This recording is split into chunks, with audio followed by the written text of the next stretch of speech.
South India shopping mall the wedding మంత్ర సరికొత్త wedding collection south India shopping mall. నమస్తే, నేను Vijay. Operation Sindoor ముగిసింది. అయితే పాకిస్తాన్ మీద భారతదేశం పైచే సాధించింది. కానీ ఎక్కడో అందరిలో కూడా ఒక చిన్న వెలితి. పాకిస్తాన్లో ఏమో సంబరాలు చేసుకుంటున్నారు, కానీ ఇండియన్స్ రోడ్ల మీదకి వచ్చి ఎందుకు ఆ విధంగా సంబరాలు చేసుకోవట్లేదు? వీటి గురించి డిస్కస్ చేద్దాం. మనతో పాటున్నారు రిటైర్డ్ ఆర్మీ ఆఫీసర్ మేజర్, అదేవిధంగా ఏకం IAS academic director SPS Oberoi గారు. సార్ నమస్తే. నమస్తే సార్. ఒబరాయ్ గారు, ఎక్కడో ఒక చిన్న వెలితి కనిపిస్తుంది అందరిలో, నిజమే అంటారా? 100% సార్. ఎందుకంటే ఒక మొమెంటం ఎలా వచ్చిందంటే India will go for war with Pakistan and PoK మనకు వచ్చేస్తుంది అన్న మొమెంటం దాకెళ్ళి సడన్గా సీజ్ ఫైర్ అనేసరికి జనాల్లో మన పిఓకే మనకు తిరిగి వచ్చేస్తుంది అన్న ఒక ఆశ ఏదైతే ఉందో అది సడన్గా డెడ్ అయిపోయింది సార్. అంటే చేతులు అలా మెడ మీదకి వెళ్ళిపోయి అలా పేక మీద ఒక్కసారిగా క్లోజ్ చేసే టైంలో వదిలేయడం అంటారా? అంతేనా? 100% సార్. కాకపోతే దీనికి రీజన్స్ వేరేలా బయటకు వస్తుంది. ఇన్ఫ్యాక్ట్ మనం గత 2 రోజుల నుంచి చూసుకుంటే కనుక పాకిస్తాన్లో మనం సార్ 10th మే రోజు రాత్రి పాకిస్తాన్ మీద మనం మిజైల్స్తో అటాక్ చేసాం సార్. పాకిస్తాన్ ఎయిర్ బేసెస్ మీద అలా 11 ఎయిర్ బేసెస్ మీద మనం అటాక్ చేసాం సార్. అందులో ఒక ఎయిర్ బేస్ కిరానా హిల్స్ దగ్గర ఉంది సార్. నూర్ఖాన్ ఎయిర్ బేస్ పక్కనే కిరానా హిల్స్ అని ఉంది సార్. వీళ్ళు మనకి చెప్పకుండా అక్కడ న్యూక్లియర్ వెపన్స్ని పెట్టారు సార్. మనకు చెప్పకుండా ఎందుకు అంటున్నానంటే Pakistan is suppose to disclose to India వాళ్ళ న్యూక్లియర్ అసెట్స్ ఎక్కడ ఉన్నాయన్న విషయం. అంటే మనకి చెప్పకుండా కూడా ఇంకొక ప్లేస్లో కూడా వీళ్ళు పెట్టారు, నూర్ఖాన్ ఎయిర్ బేస్ పక్కన. సో ఈ దాడిలో అక్కడ కూడా బాంబు పేలి మన బ్రహ్మోస్ మిజైల్ వెళ్ళి అక్కడ కూడా ధ్వంసం చేసింది. సో దానివల్ల ఏమైందంటే సార్ న్యూక్లియర్ లీక్ అయింది ఆ ఏరియాలో, రేడియేషన్ లీక్ అయింది. Instant Pakistan reported this matter to America. And America ఏం చేసింది, మధ్యవర్తి వచ్చి సడన్గా సీజ్ ఫైర్ డిక్లేర్ చేయించింది. ఇది గవర్నమెంట్కి రీజన్ చెప్పుండొచ్చు, common man need not know at that point of time. So ఈ సీజ్ ఫైర్ ఒప్పందానికి మనం కూడా ఒప్పుకున్నాము. America sent a plane to measure the radioactive leak in the air. ఆ కన్ఫర్మేషన్ అవ్వగానే ఈజిప్ట్ నుంచి ఒక విమానం మొత్తం బోరాన్ డయాక్సైడ్ తెప్పించి అక్కడ డంప్ చేయడం జరిగింది సార్. ఈ బోరాన్ డయాక్సైడ్ కెమికల్ ఏం చేస్తుందంటే గాల్లో ఉన్న రేడియో యాక్టివిటీని పీల్చుకుంటుంది. సో ఈ 2 ఘటనలు, అమెరికన్ ప్లేన్ రావడము, చెకింగ్ చేయడము, ఈజిప్ట్ నుంచి బోరాన్ డయాక్సైడ్ రావడము, 2 ఏం కన్ఫర్మ్ చేస్తాయంటే మనం పాకిస్తాన్ న్యూక్లియర్ అసెట్స్ మీద అంటే మన ఇంటెన్షన్ న్యూక్లియర్ అసెట్స్ కాదు, కానీ అక్కడ మనకు చెప్పకుండా న్యూక్లియర్ అసెట్స్ పెట్టాడు. అండ్ దానివల్ల పాకిస్తాన్లో భూకంపం వచ్చింది. ఆబ్వియస్లీ 2 సార్లు 4.4 on the Richter scale, 5.7 on the Richter scale. అందుకే ఇంటర్నేషనల్ కమ్యూనిటీ అందరూ ఒక్కసారి ఇండియా మీద రిక్వెస్ట్, ప్రెషర్ అని చెప్పడానికి వీల్లేదు, రిక్వెస్ట్ మీద India, because sir we are a value based country. ఎప్పుడైతే మనం న్యూక్లియర్ అక్కడ ఈ పరిస్థితి వచ్చింది అనగానే సి అవర్ వాల్యూ సిస్టమ్, అంటే యుద్ధంలో కూడా మనం ఎనిమి ప్రాణ నష్టాలు ఎక్కువైపోతాయి, న్యూక్లియర్ వల్ల ఎక్కువ ధ్వంసం అయిపోతుంది అనగానే వి టుక్ ఎ బ్యాక్ స్టెప్. అది మన గొప్పతనం సార్. అదే యూ ఇమాజిన్ మన దేశంలో జరుగుంటే పాకిస్తాన్ వెనక్కిపోయేవాడా సార్? పోదు. So that is where my country is greater than Pakistan. Yes, మీరు చెప్పిందంతా పర్ఫెక్ట్. కానీ మధ్యలో తగుదనమ్మా అంటూ ట్రంప్ దూరి తను అనౌన్స్ చేయడం అనేది అందరికి కూడా బాధ కలిగించింది. ఒకవేళ మీరు చెప్పినట్టుగా పెద్ద మనసు చేసుకొని మన ఇండియా పాకిస్తాన్ని వదిలేసుంటే ఆ విషయాన్ని స్వయంగా మన ప్రధానం లేదంటే మనకు సంబంధించిన ఆర్మీ చీఫ్లు ఎవరన్నా ప్రకటించుంటే బాగుండేది. కానీ ట్రంప్ చేయడమే ఇప్పుడు అందరూ కూడా హట్ అయ్యేటువంటి విషయం కాదంటారా? సార్, ట్రంప్ని మీరు బహుశా ఎక్స్పెక్టేషన్స్ చాలా ఎక్కువన్నట్టున్నాయి జనాలకి. Sir, Trump is not a politician sir, he's a business man. ఇది మనం ఫస్ట్ గుర్తించాల్సిన విషయం సార్. రెండో విషయము, 10 రోజుల ముందు అమెరికా ఏం స్టేట్మెంట్ ఇచ్చింది, మేము న్యూట్రల్గా ఉంటాము, మీరు చూసుకోవాలి. 4 రోజుల ముందు నేనే చేశాను సీజ్ ఫైర్ అని అన్నాడు. మళ్ళీ నిన్నేమన్నాడు, నేను పెద్దగా ఇన్వాల్వ్ అవ్వలేదు, గైడ్ చేశాను అన్నాడు. అంటే ఇప్పటి వరకు 3 మాటలు. సో నేను అదే చెప్తాను, ట్రంప్ ఒక మాట చెప్పాడు అని చెప్పి దాని మీద మనం భరోసా చేయాల్సింది లేదు సార్. ఎందుకంటే ఆయన పొద్దునో మాట, మధ్యాహ్నం ఒక మాట, సాయంత్రం ఒక మాట, ఆయనకున్న అలవాటు సార్ ఇది. అంటే he's basically attention deficit syndrome ఉంది సార్ ఆయనకి. And so he seeks to take attention from the world media. సో ఏదో ఒక మాట చెప్పేస్తాను, దానివల్ల మీడియా అంతా నా వైపు వస్తుంది, సో అటెన్షన్ డెఫిసిట్ సిండ్రోమ్ ఏదైతే ఉందో అక్కడ అది పనిచేస్తుంది. అంటే నోబెల్ అవార్డు కోసమే ట్రంప్ ఇంత ప్రాకులాడుతున్నారు అనుకోవచ్చా? ఒబామాకు కూడా మనం నోబెల్ పీస్ ప్రైజ్ ఇచ్చాం. ఆ నోబెల్ పీస్ ప్రైజ్ ఏమవుతుందంటే సార్, ట్రంప్కి నోబెల్ పీస్ ప్రైజ్ అంటే ఐ వుడ్ పర్సనలీ డిసగ్రీ. ఎందుకు ఐ వుడ్ పర్సనలీ డిసగ్రీ అంటున్నానంటే, ఇజ్రాయెల్ ప్యాలెస్టీన్ గొడవలో హమాస్కి మొత్తం సపోర్ట్ చేసింది అమెరికా. ఎస్, వెపన్స్ ఇచ్చి, ఎక్విప్మెంట్ ఇచ్చి, ఆ టనల్స్ తవ్వి అన్నీ చేసింది అమెరికా. సార్, అమెరికన్ ఏ ప్రెసిడెంట్ అయినా సరే నోబెల్ ప్రైజ్కి అర్హతుడు మాత్రం కాదు సార్.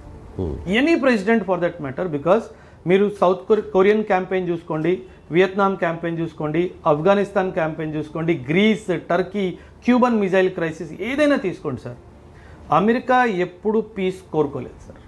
సో బికాజ్ వాళ్ళకు వెపన్స్ అమ్మాలి అనే ఉద్దేశం ఉంది కాబట్టి వీళ్ళు కాన్ఫ్లిక్ట్ క్రియేట్ చేస్తారు సార్. ఆ కాన్ఫ్లిక్ట్ క్రియేట్ చేసిన తర్వాత రెండు పార్టీస్కి వెపన్స్ అమ్ముతారు సార్. కానీ చైనా పాకిస్తాన్ని సపోర్ట్ చేస్తుంది. పాకిస్తాన్కి ఎప్పటి నుంచి కూడా టెక్నాలజీ ఇస్తుంది, వెపన్స్ ఇస్తుంది. సో అక్కడ మనం చూసాం, ఆ ఎయిర్ డిఫెన్స్ సిస్టమ్ అంతా కూడా చైనానే ఇచ్చింది. మన మీదకి వచ్చినటువంటి ఏదైతే మిసైల్స్ అన్నీ కూడా చైనాకి సంబంధించినవే. అయితే ఎప్పుడు కూడా చైనాని వ్యతిరేకిస్తుంది అమెరికా. కానీ అమెరికా ఈసారి ఎందుకు పాకిస్తాన్ని సపోర్ట్ చేస్తుంది మనని కాకుండా? అంటే sir simple sir logic. America knows India will buy weapons from Russia. Yes, మేజర్గా నా దగ్గర వెపన్స్ కొనడు అన్న క్లారిటీ అమెరికాకు ఉంది సార్. రెండోది, ఇండియా ఇజ్రాయెల్ నుంచి కూడా కొంటాడు అన్న క్లారిటీ కూడా ఉంది. సో నౌ ఈ రెండు పార్టీల్లో మిగిలిపోయిన పార్టీ ఎవరు? పాకిస్తాన్. సో నేను పాకిస్తాన్ దగ్గరగా ఉంటే బహుశా వెపన్స్ నాతో అడుగుతాడేమో, అండ్ నేను ఇస్తాను వెపన్స్. ఇప్పుడే ఐఎంఎఫ్ నుంచి $1 బిలియన్ రిలీజ్ అయింది. వార్ మధ్యలో వాడు డబ్బులు రిలీజ్ చేయించాడు. ఆబ్వియస్లీ సార్, ఐఎంఎఫ్ డబ్బులు ఇచ్చిందంటే అమెరికా అంగీకారం ఉంది కాబట్టే ఇవ్వగలిగింది, లేకపోతే ఇవ్వలేదు సార్ ఐఎంఎఫ్. ఎందుకంటే ఓటింగ్ రైట్స్ అలా ఉన్నాయి అక్కడ. అండ్ ఈ డబ్బులు ఏమైంది, నిన్నే మనం ఒక న్యూస్ చూసాము, ఒక agency where Trump and his family has 60% of the sharing. మళ్ళీ ఏమైంది సార్, టెక్నికలీ ఐఎంఎఫ్ నుంచి డబ్బు పాకిస్తాన్కి వచ్చి అమెరికా పోయింది. అంటే వీళ్ళు ఇక్కడ బిజినెస్ చేస్తున్నారు సార్. అంటే ఇది కామన్ ప్రజలకి ఈ విషయాలు అర్థం కావు సార్. సార్ ఇప్పుడు ట్రంప్కి సంబంధించినటువంటి ఫ్యామిలీ మెంబర్స్తో అక్కడ బిజినెస్ ఉన్నాయి, దాంట్లో మేజర్ షేర్స్ కూడా వాళ్ళకు ఉన్నాయి అంటున్నారు. రీసెంట్గా కూడా అది వార్త కూడా ఎక్స్ప్లోర్ అయింది. దీనికి సంబంధించి ఏంటి అసలు ఆ బిజినెస్ ఏంటి? సార్, ఇది సైబర్ సెక్యూరిటీకి సంబంధించిన business sir. Sir Pakistan is a failed state sir. కాకపోతే పాకిస్తాన్లో మీరు పొలిటికల్ లీడర్షిప్ తీసుకోండి, మిలిటరీ లీడర్షిప్ తీసుకోండి, వీళ్ళు రాజుల్లా బతుకుతున్నారు సార్. అంటే ఎలా అంటే, వీళ్ళు పాకిస్తాన్లో సర్వీస్ చేస్తున్నారు, కానీ వీళ్ళు ఫ్యామిలీ మెంబర్స్ అందరూ లండన్, అమెరికా, కెనడాలో అలా ఉన్నారు సార్. ప్రశాంతంగా ఉన్నారు. అంటే ఏమవుతుందంటే, ఒక సామాన్యుడిని పావర్టీలో తోసేసి ఒక దేశానికి గాల్లో ఎగిరేసి మనం మాత్రం బాగుండాలి అన్న లీడర్షిప్ పాకిస్తాన్ సార్. సో వీళ్ళు ఎక్కడికి వెళ్ళినా సరే సార్, ఐఎంఎఫ్లో కూడా వీళ్ళు డబ్బులు అడుక్కోవడానికి వెళ్ళారు సార్. అండ్ ఈ డబ్బులు రాగానే ఖచ్చితంగా అమెరికా ఒక మాట అని ఉంటుంది, నీకు $1 బిలియన్ వస్తున్నాయి, అందులో 20% 25% నాకు రావాలి. ఇప్పుడు డైరెక్ట్గా దానం అయితే చేయలేడు కదా సార్. ఏదో ఒక ఒప్పందం సైబర్ అంటే దానికి క్లియర్గా స్పెసిఫై కూడా చేయలేదు sir. What nature of agreement is that, what is the product they are buying, ఏమీ చెప్పాలా. సైబర్ సెక్యూరిటీ అని చెప్పాడు. అంటే అది ఏంటి, అన్ని $1 మిలియన్ ప్రాజెక్ట్ ఏంటి అన్న ఎక్స్ప్లెనేషన్ ఎవరికి ఇవ్వలేదు సార్. అంటే ఏం జరిగింది, నేను సీజ్ ఫైర్ తెప్పిస్తాను, నువ్వు నాకు ఇన్ని డబ్బులు ఇవ్వాలి. ఐఎంఎఫ్ నుంచి వచ్చినటువంటి ఆ ఫండ్ అంతా కూడా వేరే రూట్లో నాకు రావాలి అంతే. దానికి పేపర్ మీద ఇది ఒక పేరు, ఇది ఒక్క just cover up, suitcase company. 100% వీళ్ళు వార్ని కూడా బిజినెస్ చేస్తున్నారు sir. That is where capitalist are sir. America is a capitalist country, Trump is a business man, he's not a politician. కానీ ఇంకా అమెరికాని మనం నమ్మకూడదు కదా. ఎప్పుడు నమ్మలేదు. కానీ ఇటీవల మోదీ గారు అమెరికాకు వెళ్ళడం, సో అమెరికాలో ఉన్న అధ్యక్షుడు ట్రంప్ ఇప్పుడు నాకు ఫ్రెండ్ అని ఆయన చెప్పడం జరిగింది, మనం చెప్పడం జరిగింది. చైనాతో విభేదిస్తుంది కాబట్టి మనం ఆల్రెడీ చైనాకు సంబంధించి కూడా వ్యతిరేకంగా ఉన్నారు, వాళ్ళు వ్యతిరేకంగా ఉన్నారు. అమెరికాతో మనం ఇప్పుడు దోస్తాను అనుకున్న సమయంలో అమెరికా మనల్ని మోసం చేసింది. ఖచ్చితంగా 100% సార్. ఇప్పుడు కాదు, మీరు ఇప్పుడు మాట్లాడుతున్నాయి సార్. అమెరికా మనకి ఇప్పటి వరకు 100 సార్లు మోసం చేసింది సార్. నేను లెక్కెట్టిస్తాను. మన హోమీ బాబా ఎవరు చంపారు? Who is a nuclear physicist. ఆయన్ని చంపింది అమెరికా. గూగుల్లో ఉంది సార్. నన్ను ఎందుకు నమ్ముతారు? గూగుల్ నమ్మండి పోని. గూగుల్లో ఆయన చంపింది ఆయన. ఇండియా 1974లో న్యూక్లియర్ టెస్ట్ చేసే ముందు న్యూక్లియర్ నాన్ ప్రాలిఫరేషన్ ట్రీటీ తీసుకొచ్చింది America, so that India should not become a nuclear weapon. అప్పుడు ఆంక్షలు కూడా పెద్ద ఎత్తున తీసుకొచ్చింది. 100%. 1971లో బంగ్లాదేశ్ లిబరేషన్ వార్ జరుగుతున్నప్పుడు మనల్ని బెదిరించింది అమెరికా. ఫ్లీట్ పంపిస్తారని sending my fleet to the Pacific ocean and the Indian ocean అని చెప్పి. అదే కాదు సార్, వెదర్ 99 కార్గిల్ వార్లో సార్ మన GPS సిగ్నల్స్ని పాడు చేసింది అమెరికా, సో దట్ మన బాంబ్స్ వెళ్ళి పాకిస్తాన్లో కరెక్ట్గా పడకుండా.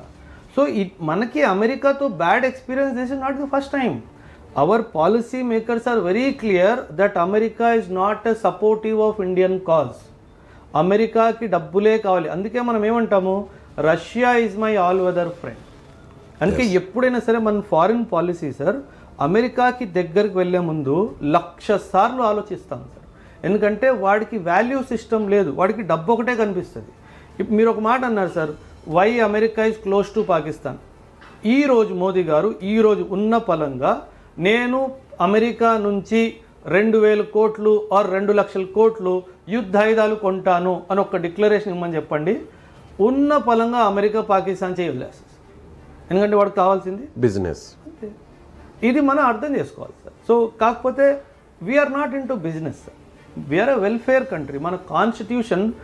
మన కాన్స్టిట్యూషన్లో క్యాపిటలిజం అనే పదం లేదండి. మన కాన్స్టిట్యూషన్లో వెల్ఫేర్ అనే పదం ఉంది, మన కాన్స్టిట్యూషన్లో డెమోక్రసీ అనే పదం ఉంది, మన కాన్స్టిట్యూషన్లో ఐడియల్స్ అండ్ ఆస్పిరేషన్స్ అనే పదం ఉంది. అంటే ఏంటి, మనం వాల్యూస్ ఉన్న country sir. So America is not a value country sir. ఇంకో విషయం సార్, మనం అందరూ America super power super power super power అంటాము. 1945 తర్వాత అమెరికా గెలిచిన యుద్ధమే లేదు. అవును. అంటే వీళ్ళు they have proved themselves despite అంత పవర్ ఉన్నా సరే, military power, political power, economic power ఉన్నా సరే వీళ్ళు ఒక్క వార్ గెలవలేదు సార్ ఇప్పటికి వచ్చి. సో ఇదంతా గాల్లో మాటలు. I'm super power, I'm super power. Afghanistan campaign ఓడిపోయావు. వియత్నాం సార్ బచ్చా దేశ్, అది బచ్చా దేశ్, నిన్ను యాజ్ అ సూపర్ పవర్ ఓడించింది అండ్ నువ్వేం చేయలేకపోయావు. కొరియన్ క్యాంపెయిన్ మీరు చూసుకోండి, వీడు చేసిన ఏదో పని వల్ల దేశాలు విడిపోయినాయి. ఆఫ్ఘనిస్తాన్ 20 సంవత్సరాలు ఉన్నాడు సార్. 2001 అమెరికా ఆఫ్ఘనిస్తాన్లో ఎంటర్ అయినప్పుడు తాలిబాన్ ఉంది. 20 సంవత్సరాల తర్వాత మళ్ళీ తాలిబాన్ వచ్చింది. అంటే నువ్వు తాలిబాన్ నుంచి తాలిబాన్ చేంజ్ చేయడానికి 20 సంవత్సరాలు పట్టిందా నీకు? అంటే వాట్ హ్యావ్ యూ అచీవ్డ్? ఇంకో ఏదో పని చేశారు సార్ వీళ్ళు. ఏం చేస్తారు వీళ్ళు? చాలా దుర్మార్గులు సార్ అమెరికా. వీళ్ళు ఏం చేశారు, 2021లో వెళ్ళిపోయే ముందు ఆఫ్ఘనిస్తాన్లో వీళ్ళు వాడిన యుద్ధాయుధాలన్నీ అక్కడ వదిలేసి వెళ్ళారు సార్, కావాలని వదిలేసి వెళ్ళారు. So that Taliban will use that weapon and try to control Pakistan దగ్గర కూడా ఉన్నాయి వెపన్స్. 100% ఇద్దరికి ఇచ్చాడు. ఇప్పుడు మీ దగ్గర ఒక గన్ వదిలేసి వెళ్తాను సార్, 10 బుల్లెట్లు వదిలేసి వెళ్ళాను. ఆ తర్వాత మీకు కావాలంటే నువ్వు నాకే కాల్ చేయాలి.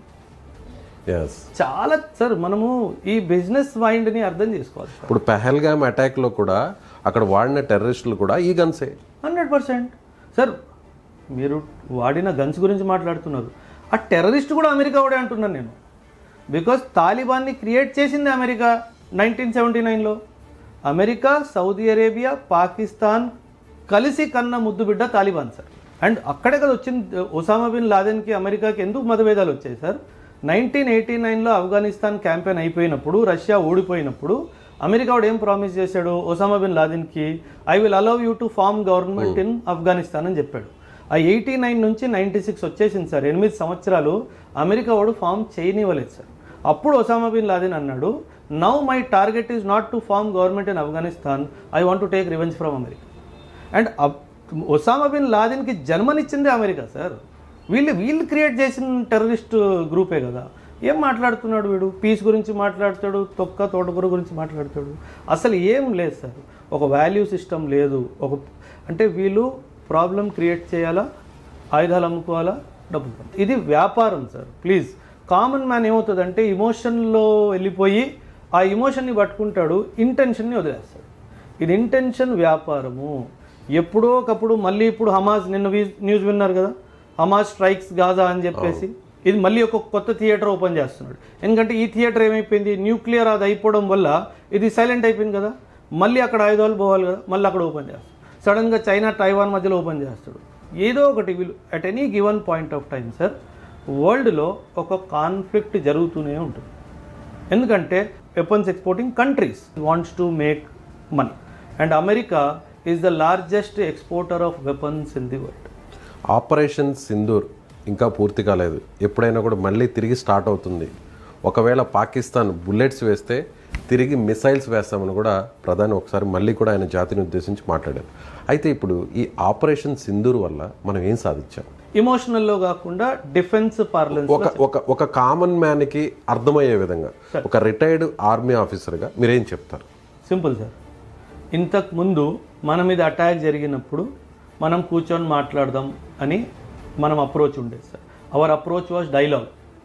ఇప్పుడు మన approach is not dialogue, hour approach is punishing him. Hour approach is ఎవరైతే దాడి చేశాడో వాడిని చంపాలి. అందుకే మనం ఏం చేసాము, వాళ్ళ పహల్గామ్లో దాడి చేసిన టెర్రరిస్టు వాళ్ళ స్థావరాల మీద మనం అటాక్ చేసాం. 2014 ముందు ఏం జరిగేది? 2014 ముందు రండి కూర్చోండి మాట్లాడదాం. ఒకడు మీ మీద దాడి చేసినప్పుడు కూర్చోండి మాట్లాడదాం ఏంటి సార్? నాకు అర్థం కాదు. So this is how our approach of reaction has changed. So మనం ఇప్పుడు ఏం చేస్తున్నాం, నువ్వు కారణము, నీ హెడ్ క్వార్టర్ ఇక్కడ ఉంది, నీ ట్రైనింగ్ క్యాంప్ ఇక్కడ ఉంది, నేను ఎవరితో మాట్లాడను, దాన్ని టార్గెట్ చేస్తాను. ఇంటర్నేషనల్ కమ్యూనిటీ వచ్చినా సార్, ఈ న్యూక్లియర్ ప్రాబ్లం జరిగినంత వరకు ఇండియా ఒప్పుకోలేదు సార్ సీజ్ ఫైర్కి. There was lot of pressure from America, I'm sure. కానీ ఇండియా సెడ్ నో. ఇప్పుడు ఎప్పటి వరకు అమెరికా మీద ఒక్కటేసారి దాడి జరిగింది సార్ 2001లో. నువ్వేమో 53 కంట్రీస్ తీసుకొని వాడి మీద దాడికి వెళ్ళిపోయావు. నేను గత 39 సంవత్సరాల నుంచి జేఎండ్కేలో టెర్రరిజం జరుగుతుంది, నేను ఏడుస్తూనే ఉన్నాను, అయినా సరే నువ్వు నా మాట వినిపించుకోలేదు. అందుకే సీజ్ ఫైర్ అమెరికా చాలా ముందు నుంచి కూడా ఇంటర్ఫియర్ చేస్తున్నా సరే ఇండియా చాలా స్పష్టంగా చెప్పేసింది, please do not interfere, I want to solve this problem permanently. అందుకే మనం ఎంత ప్రెషర్ వచ్చినా సరే మనం అసలు I'm sure sir foreign office ఆ ఫోన్ వారి తీసుకొని పక్కన పెట్టేసి ఉంటుంది. ఎందుకంటే నాకు ఇప్పుడు వద్దు, నేను దాన్ని సాధించాలి అన్న ఉద్దేశంతోనే మనం ముందు ఏం సాధించాలి? టెర్రరిజం కంప్లీట్ అవ్వాలి సార్. హౌ? పిఓకేని తీసుకురావాలి, పిఓకేలో ఉన్న టెర్రరిస్ట్ క్యాంప్స్ అన్ని ధ్వంసం చేయాలి, అక్కడ ఎవరైనా మిలిటెంట్స్ ఉంటే వాళ్ళందరినీ క్లియర్ చేయాలి. ఆపరేషన్ సింధూర్ అనేది ఒక వారం, 2 వారాలు, 3 వారాలు కాదు sir. It will go for coming 10-20 years also. ఇది అప్పటితో ఆగదు sir. That is what Modi said. నేను ఫుల్ స్టాప్ పెట్టట్లేదు, నేను కామాయే పెట్టాను అని చాలా ఖచ్చితంగా, చాలా క్లియర్గా అందరికీ అర్థమయ్యేటట్టు చెప్పాడు. ఇంకొక దాడి నేను మళ్ళీ వస్తా, నువ్వు మళ్ళీ ఈసారి న్యూక్లియర్ పేలిందని చెప్పు, చూసుకుందాం, కానీ ఖచ్చితంగా ఈసారి మళ్ళీ వస్తాను. సో ఇది మాత్రం చాలా బిగ్ సక్సెస్ సార్. మనకి 2 సాధించాం సార్. ఒకటి, నేను గట్టి కొడతాను. రెండోది, న్యూక్లియర్ బ్లఫ్ ఆఫ్ పాకిస్తాన్ ఉంది చూసారా, అది కంప్లీట్గా ఇదైపోయింది. ఇప్పుడు ఏ పాకిస్తాన్ ఏదో న్యూక్లియర్ వెపన్ గురించి మాట్లాడట్లేదు కదా సార్. ఎందుకు మాట్లాడట్లేదు? వాళ్ళకి ఒక విషయం అర్థమైపోయింది, they will target my nuclear installations. అందుకే ఏమైనా చేయగలరు, భయం లేదు కదా సార్. సార్ ఎక్కడైతే ధర్మం ఉంటుందో అక్కడ ధైర్యం ఉంటుంది. నేను సీజ్ ఫైర్ కోసం ఎక్కడ పరిగెట్టలేదు. అమ్మో నన్ను కాపాడు అని నేను ఎవరి దగ్గరికి వెళ్ళలేదు. నేను నా దగ్గర ఉన్న ఆయుధాలతోటి నన్ను డిఫెండ్ చేసుకున్నాను. నేను ఎవరి దగ్గరికి వెళ్ళలేదు కదా సార్. సో నా వైపు ధర్మం ఉంది కాబట్టి నా వైపు ధైర్యం ఉంది సార్. నీ వైపు అధర్మం ఉంది కాబట్టి నీ వైపు భయం ఉంది. అందుకే కదా నువ్వు టర్కీ దగ్గరికి వెళ్తున్నావు, చైనా దగ్గరికి వెళ్తున్నావు, అజర్బైజాన్ దగ్గరికి వెళ్తున్నావు, ఇరాన్ దగ్గరికి వెళ్తున్నావు, సౌదీ అరేబియా డబ్బులు అడుగుతున్నావు, వెళ్ళి అమెరికా ఒళ్ళో కూర్చుంటున్నావు. నేను ఎవరి దగ్గరికి వెళ్ళలేదు. Did you see my minister going anywhere? No, because I don't need it. నేను self independent sir. I am a self reliant country. నాకు ఎవ్వరు అవసరం లేదు. So that is the courage of my country. సరే ఇంకెన్నాళ్ళు సార్, 39 సంవత్సరాలు మనము టెర్రరిజంని చూస్తూనే వచ్చాం. అసలు సార్ వాళ్ళు మనుషులా సార్? అంటే మరి ఈ విషయంలో నేను ఇంటరప్ట్ చేస్తున్నాను సార్ మిమ్మల్ని. కానీ పాకిస్తానీస్ రోడ్ల మీదకి వచ్చి మేమే గెలిచామని సంబరాలు చేసుకున్నారు. పాకిస్తాన్ ప్రైమ్ మినిస్టర్ ఆ మాట చెప్పారు. బట్ మనం మాత్రం సైలెంట్. నేను ఒక విషయం చెప్తాను sir. Again understand the value system of my country. The moment Modi declared I am accepting the ceasefire, every common man supported Modi. This is the beauty of my country, sir. నా నాయకుడు ఏది చెప్తే అదే నా మాట. వాళ్ళు ఏదో సార్ ఇన్ఫర్మేషన్ వార్ఫేర్ అని ఉంటుంది సార్. వీళ్ళు ఏం చేస్తారంటే ఓడిపోతున్న బ్యాటిల్ని గెలుస్తున్నామని వాళ్ళ ప్రజలకు చూపిస్తారు. ఎందుకు చూపిస్తారంటే అది అలా చూపించలేదనుకోండి, పాకిస్తాన్లో సివిల్ వార్ జరిగిపోతుంది. అండ్ పొలిటికల్ లీడర్షిప్ ఈ సివిల్ వార్ కోరుకోవట్లేదు. సో అందుకే వీళ్ళు ఏం చేస్తారు, మేము ఇండియన్ ఫైటర్ జెట్స్ని పగలగొట్టాము, S-400ని ధ్వంసం చేసాము, ఇండియాలో 1,00,000 మంది చచ్చిపోయారు. This is called information warfare. AI related ఇమేజెస్ని చూపించడం పిక్చర్ సార్. వాళ్ళు ఇంక సార్ కంపారిజన్లో కూడా పాకిస్తాన్ ఎనీ డైమెన్షన్లో మిలిటరీ కానీ ఎకనామిక్ కానీ ఎక్కడా లేదు సార్. వాళ్ళ దగ్గర 15 రోజులకి సరిపడే డాలర్స్ కూడా లేవు సార్. అసలు వాడు మనతో రావడం ఏంటి సార్ నాకు అర్థం కాదు. నా దగ్గర 20 నెలలు కావాల్సిన డాలర్స్ నా దగ్గర ఉన్నాయి. ఫారెక్స్ రిజర్వ్స్ నాది $700 బిలియన్ టచ్ చేస్తుంది సార్. నువ్వు $1 బిలియన్ అడుక్కొని తెచ్చుకున్నావు. నువ్వు నాతో ఢీ కొట్టడానికి వస్తానంటావేంటి? అసలు అర్థం లేని పని సార్ అదంతా. ఎందుకంటే political leadership is misguided sir. అంటే జనాల మైండ్ని డైవర్ట్ చేయాలి. ఇప్పుడు అక్కడ చాలా ప్రాబ్లమ్స్ జరుగుతున్నాయి సార్. పాకిస్తాన్లో ఇన్ఫ్లేషన్ 40% దాటిపోతుంది సార్. ఇక్కడ ఇన్ఫ్లేషన్ 4% టచ్ అయితే prime minister will summon the governor of RBI. ఏం జరుగుతుంది, ఇన్ఫ్లేషన్ ఎందుకు ఇంత పెరుగుతుందని. అక్కడ 40% పెరిగిపోయినా పట్టించుకునేటోళ్ళు లేడా. So this is wear I am different, this is wear Pakistan is different sir. మీరు అన్నారు కదా వాళ్ళందరూ రోడ్ల మీద వస్తున్నారు, మనం ఎందుకు రోడ్ల మీద వెళ్ళట్లేదు, మాకు POK కావాలని. మన ప్రధాని నిర్ణయము మన నిర్ణయం. That is a value system of my country. అందుకే that sir we are children of Chanakya sir. మనం చాణక్య పుట్టినోళ్ళము, మనం అలా ఆలోచిస్తాం. చాణక్య వారసులం. ఎస్, వ్యూహాత్మకంగా ఆలోచన ఉంటుంది. We are children of Chanakya. We believe in our leader.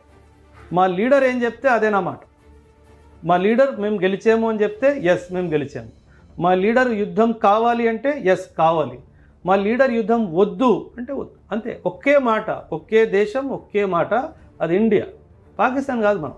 So వాళ్ళ వెదల్లా రోడ్ల మీద వెళ్ళిపోయి ఏది జరగకపోయినా జరిపేసాము, చంపేసాము, కొట్టేసాము, పేల్చేసామని వాళ్ళు మాట్లాడతారు సార్.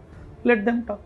వాళ్ళకి సంబంధించిన డ్రోన్లే కూలిపోతే వాటిని పట్టుకుని ఊరేగించారు. మన ఇండియాకి సంబంధించిన డ్రోన్స్ అనుకోండి సార్. వీళ్ళు సార్ ఒక విషయం గుర్తుపెట్టుకోండి సార్.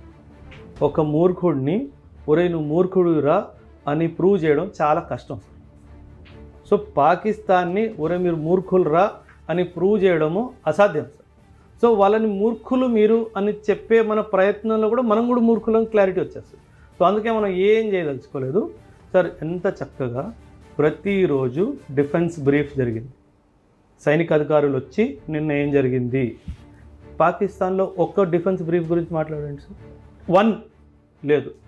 వీడేం చేస్తున్నాడు, UN సెక్యూరిటీ కౌన్సిల్ పంపించేసి అక్కడ ఏడుస్తున్నాడు, మా మీద దాడి చేశారు, మా మీద దాడి చేశారు. మరి పిరిగిపందా, నీకు అంత భయం ఉన్నప్పుడు ఎందుకు వచ్చావు నా మీదకి? ఆయన ఇంకో విషయం సార్, టెర్రరిస్టులు చనిపోతే మిలిటరీ లీడర్స్ వెళ్ళి ఓదార్పులు చేయడం ఏంటి సార్? అంటే నువ్వు ఒక మెసేజ్ సొసైటీకి చాలా స్పష్టంగా ఇచ్చేసావు. ఏంటి, నేను టెర్రరిస్ట్ కంట్రీ, నేను టెర్రరిస్టులు నా బ్రదర్స్ అండ్ సిస్టర్సు, నేను వాళ్ళనే సపోర్ట్ చేస్తా అని నువ్వు ఖచ్చితంగా చెప్పుకో. నువ్వే వదవయ్యావు కదా. He's not realising sir. ఈరోజు వరల్డ్కి 2 భయాలు సార్. మొత్తం లోకం, ప్రపంచం అంతా 2 భయాలు సార్. ఒకటి టెర్రరిజము, ఒకటి న్యూక్లియర్ వెపన్.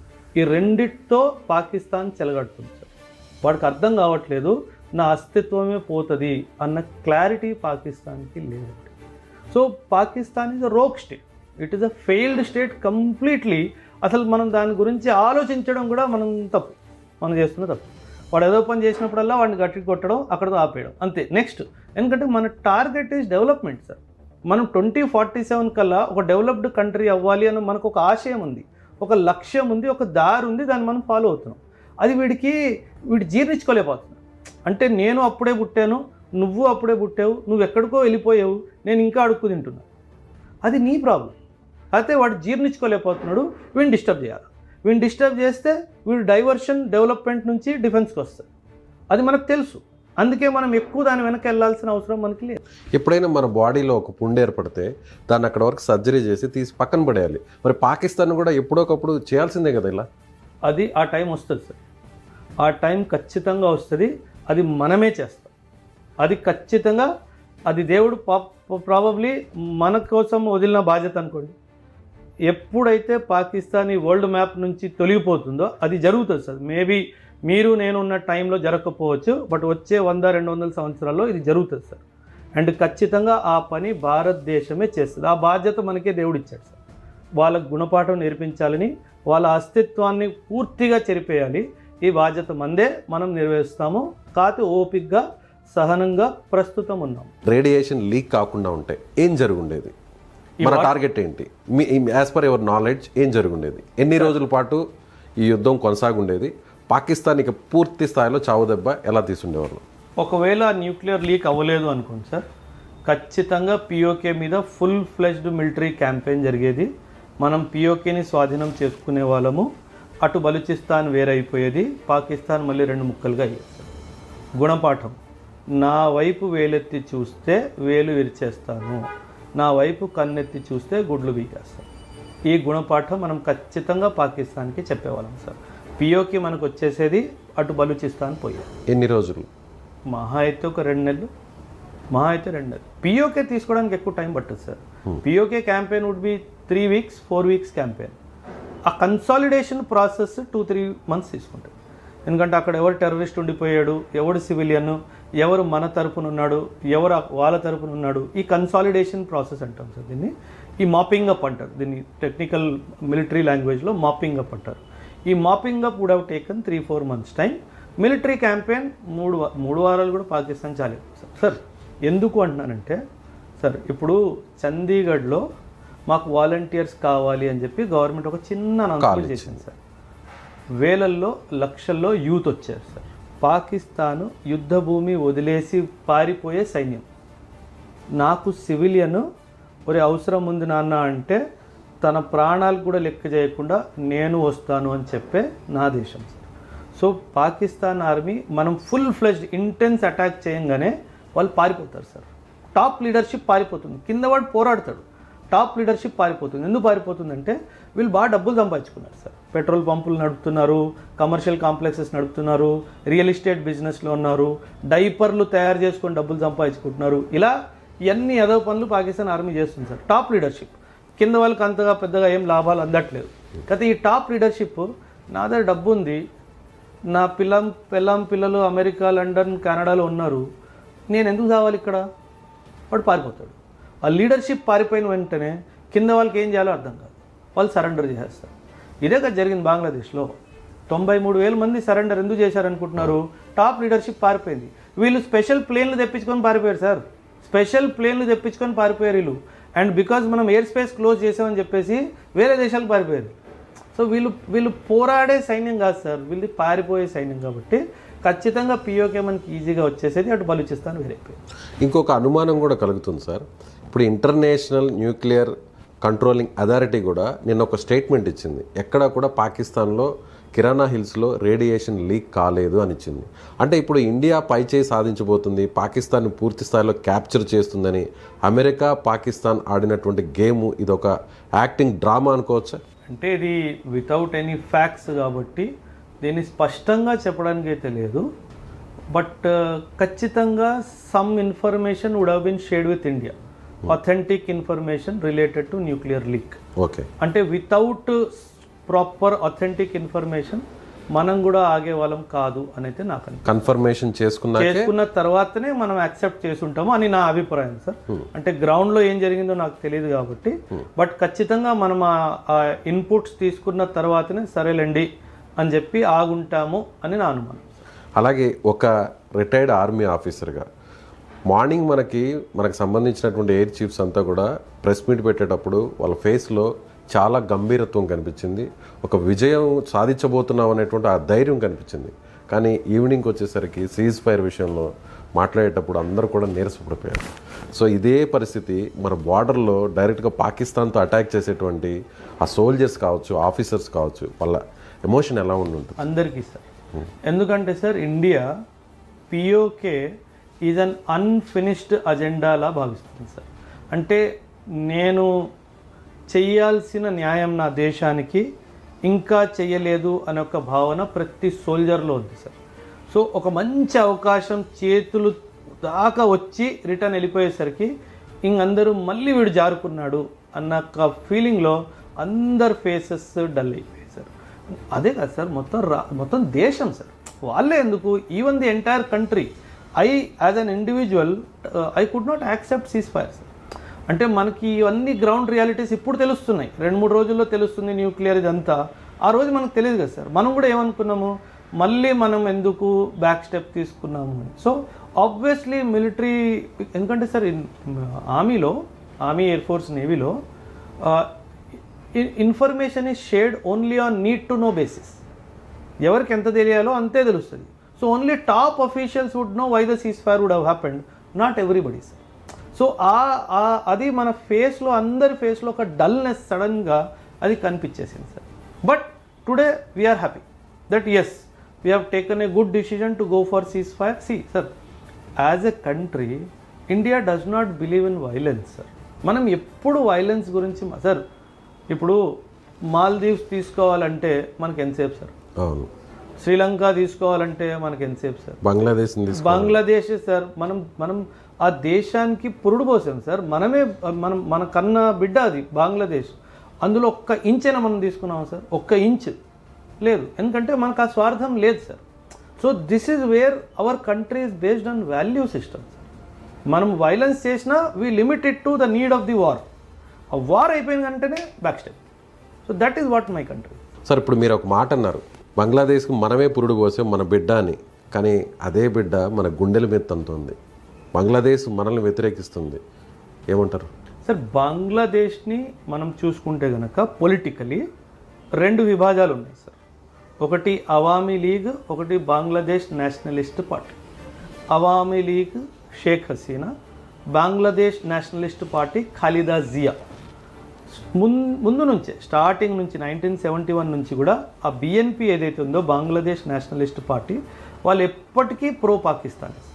ఇప్పుడు ఖాలిదా జియా బిఎన్పి, అవామీ లీగ్ మన షేక్ హసీనా. ఇప్పుడు షేక్ హసీనా ఇండియాలోనే ఉంది, మన అందరు తెలిసిన విషయం. ఇప్పుడు ఆ అవామీ లీగ్ పార్టీ కానీ పొలిటికల్ లీడర్షిప్ అక్కడ లేదు కాబట్టి ఆ బిఎన్పి చేస్తున్న నాటకాలు ఇవన్నీ సార్. కామన్ మ్యాన్ ఖచ్చితంగా సార్, బికాజ్ నేను బంగ్లాదేశ్ ఆర్మీ వాళ్ళతో చాలా క్లోజ్గా పనిచేశాను సార్.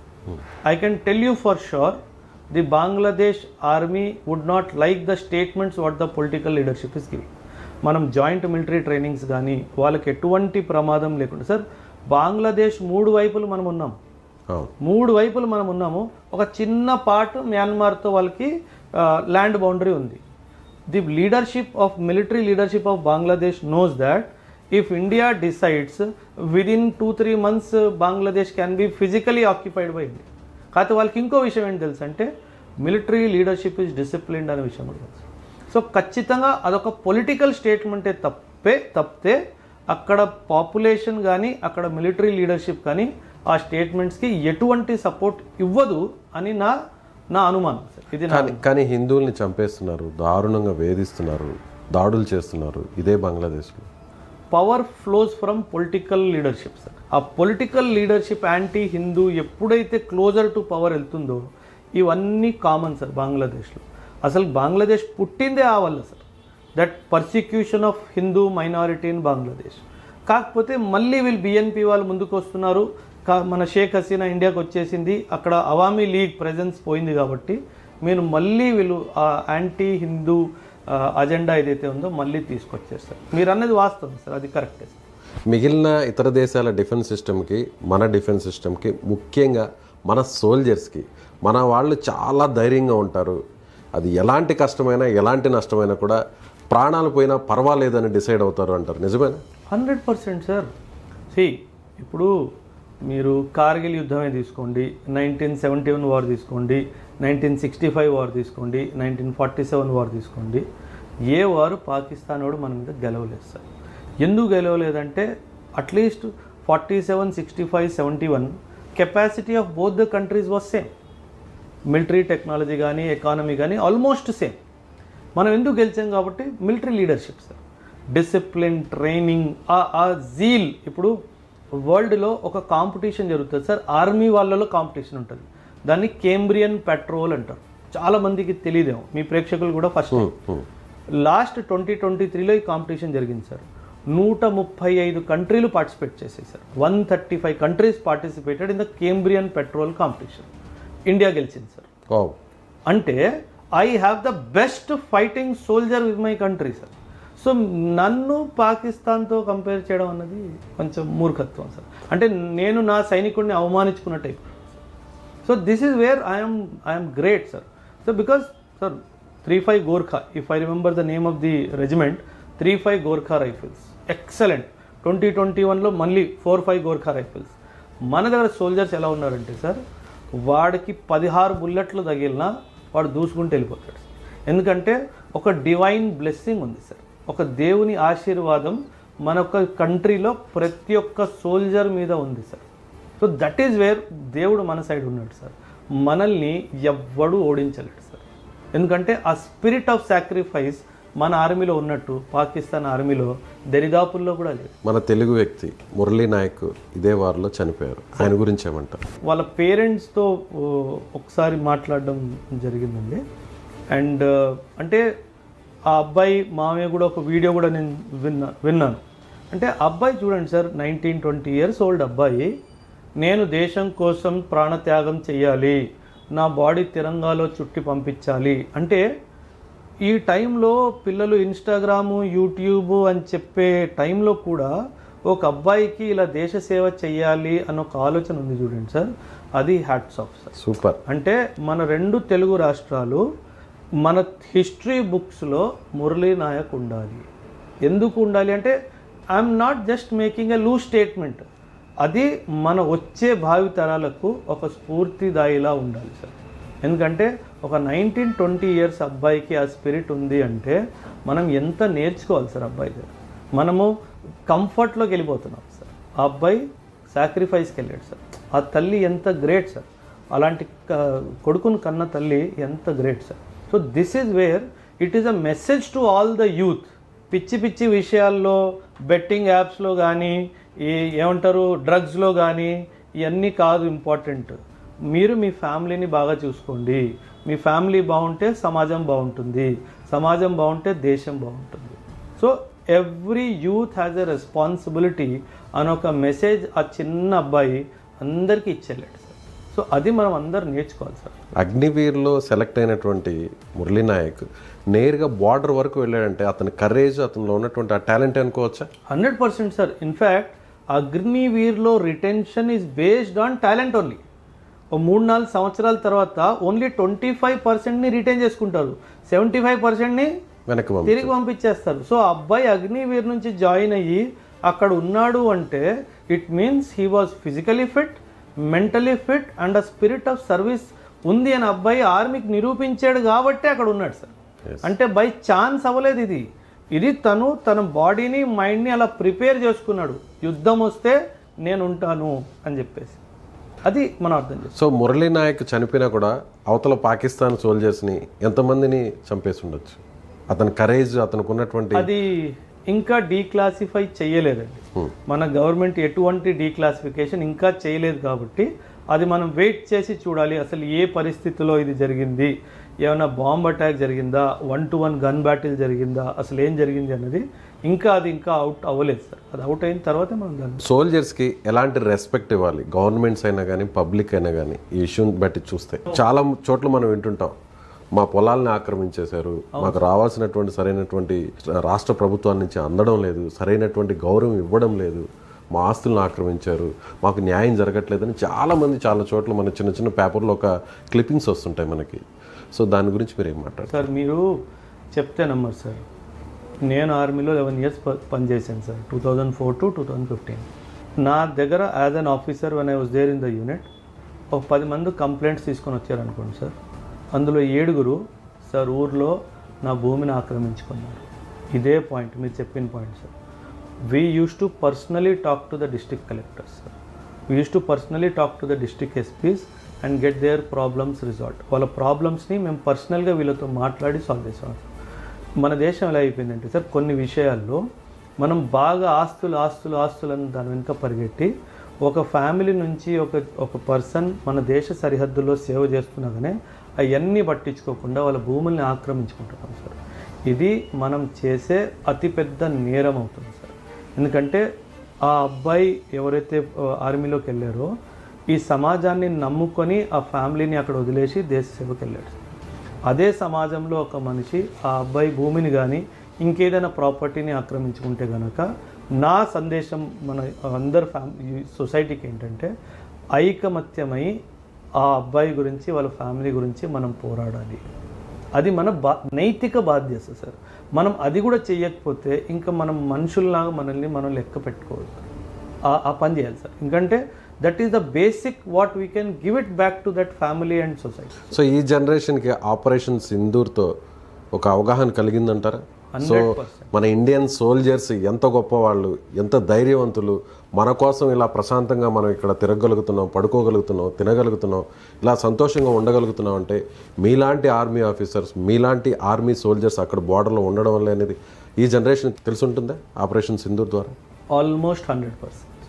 ఇది నా అభిప్రాయం సార్. ఆల్మోస్ట్ 100%కి ఈ లైన్ ఆఫ్ థాట్ వచ్చి ఉండాలి సార్.